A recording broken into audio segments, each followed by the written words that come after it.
Do high-capacity magazines make our streets unsafe? Stay tuned to find out.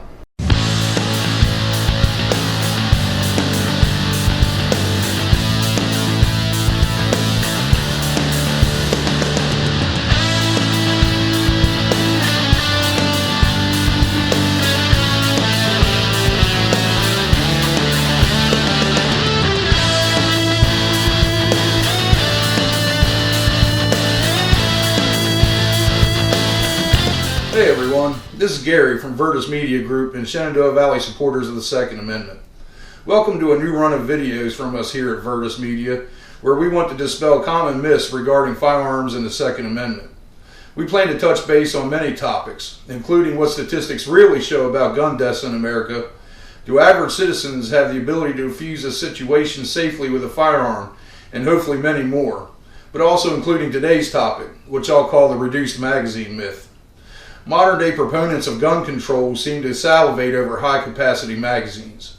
They have this misguided belief that somehow regulating a magazine to only be allowed to hold 10 rounds or less will somehow make our streets safer. They have this fantasy that if a magazine sizes were reduced, that maybe during a mass shooting the bad guy would have to reload more often, therefore giving someone a chance to rush the shooter and disarm him.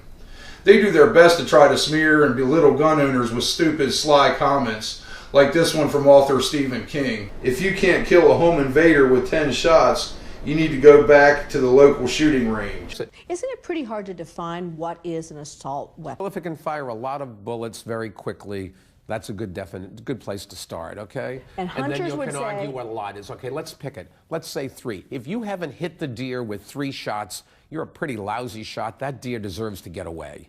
Democrat State Delegate Mark Levine has fallen dutifully in line with Bloomberg and Northam's gun grab to the letter, including, of course, high-capacity magazines. In a recent tweet, he stated how the world would be so much safer if we reduced the amount of bullets a magazine can hold. In these tweets, he belittled gun owners by saying, "Do you really need the firepower to shoot 30 people in 30 seconds? Why? Are you in law enforcement? Tell me why you need 15 rounds to hit a deer. Are you really that bad of a shot? Or are you hunting humans?" But what is the truth? Could people be safer if we all had reduced magazine capacity? Could someone rush a shooter during a magazine change? Back in February of 2013, a video was released showing Ken Campbell, sheriff of Boone County, Indiana, run through a demonstration to settle it once and for all. This is a very long video, so I took the most important clips to show the point. I highly encourage you to go watch the full video, which is linked in the comments section below. It not only shows the critical information I will show here, but more in depth, but also demonstrates on how this applies to revolvers, a street trick called the New York Reload, and also some historical background from the U.S. military regarding shooting and reload speeds. So let's get down to it. How long does it take to fire a complete magazine and then reload? And can causing one to have to reload more often make it safer? First, some statistics showing the need for higher capacity magazines. I recently posted on my personal Facebook page an article in which a law enforcement officer described how your body will react during a self-defense situation. I also linked it in the comments section below. I highly recommend you give that a quick read. Then keep that in mind as you learn the following. Civilians defending themselves from a violent attack frequently do so under conditions similar to those experienced by police officers. Most U.S. law enforcement agencies have shifted to firearms with larger capacity magazines because 75 to 80% of rounds fired by police officers in lethal force encounters miss the intended target. Many rounds that do hit the target will fail to achieve immediate incapacitation, meaning the threat continues. How many rounds do the police need? Nationally, 75 to 80% of rounds fired by trained police officers in lethal force encounters miss their intended target entirely. NYPD officers fired 368 rounds in 2010 to stop 24 attackers. That's only a 6.5% effective hit rate. In 27% of the encounters, only 1 round was fired. In one encounter inside an apartment, 4 officers fired a total of 21 rounds, 16 by one officer, and struck the subject 3 times. It's only a 14% hit and 86% miss rate. In August 2010, 4 officers fired 46 rounds hitting one subject 4 times and the other 21 times, and 3 bystanders and 1 police officer were shot 1 time each. What that means for a civilian: if armed with a firearm containing 16 rounds, that is 15 rounds in the magazine plus 1 in the chamber, 12 to 13 rounds may miss the target entirely. Of the 3 to 4 that hit some portion of the attacker's person, none may be effective in immediately stopping the attack. Hits to vital areas eventually cause death or incapacitation, but it's the effect on the attacker in the next few seconds that determines whether the attack is stopped. Numerous law enforcement post-shooting studies have shown that multiple good hits may be required to end an attack. So if attacked while armed with a 10-round handgun, a civilian may miss with all 10 rounds or hit with only 1 or 2 rounds and be unable to stop the attack in time to avoid death or serious injury. Some obvious reasons why larger capacity magazines make sense. Could it take significantly longer to fire the same amount of rounds from smaller magazines?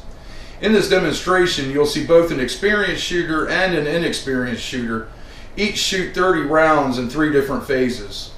First, an experienced shooter is shown going through the phases of 2 15-round magazines, 3 10-round magazines, and 5 6-round magazines. And here are the results.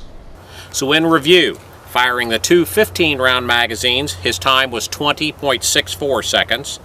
The 3 10-round magazines at the 3 targets was 18.05 seconds. And then firing 5 6-round magazines at the 3 targets was 21.45 seconds. Next, an inexperienced shooter is going through the same process. 2 15-round magazines, 3 10-round magazines, and 5 6-round magazines, with her results shown. So, to review, Christie's times for 2 15-round magazines was 22.9 seconds.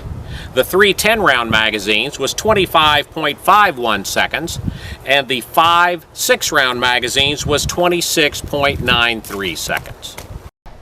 Next, the same theory is put to the test using an AR-15 shooting 20 rounds. First all through 1 magazine, then through 2 10-round magazines. Jim's time with the 2 10-round magazines was 10.73 seconds. So actually he was 1.43 seconds quicker with the reload. With Christie firing 2 10-round magazines, her time took 14.63 seconds. So she was just a little over 2 seconds longer to fire those rounds, including that 1 magazine change. So that leaves just one question. Regardless of how many rounds fired through how many magazines, could someone rush a shooter during a reload and take him out? Here's the best part. One of the reasons that the magazine restrictions are being proposed is the perception that if the active shooter has fewer bullets in magazines, he will have to reload sooner, and this will create an opportunity for someone to tackle him during the reload. During our demonstration, our runner will start when he perceives the reload and stop when the next shot is fired. Our distance is approximately 25 feet.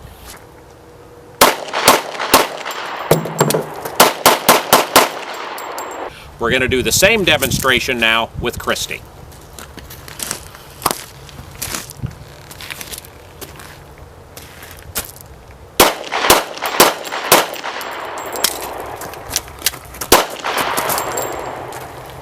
So here's my conclusion on the matter. Just like every other gun control law, legislators seem to skip the part about checking facts before they propose their bills. There's nothing about a 10-round magazine that makes it any safer in any way, shape, or form. Basically, it's like all gun control. It's not about safety, it's about control. That's the key word. So basically, if you have a 15-round magazine versus a 10, you now become a felon. It doesn't do much more for the safety of the streets, but it tacks on another thing to where you can make a firearm owner a felon, therefore not a voter anymore. You can't vote for your side, their side has better chances of winning. So anyway, guys, thanks for watching this video. Hopefully you learned something. Click the thumbs up button down below, and also subscribe to the channel. Make sure you click the bell so you get alerted when we have new videos. Also, share the heck out of this. Share it to your liberal friends or friends that are pro-gun control. Let's try to sway some minds here and get more people on our side. You all take it easy and have a nice day.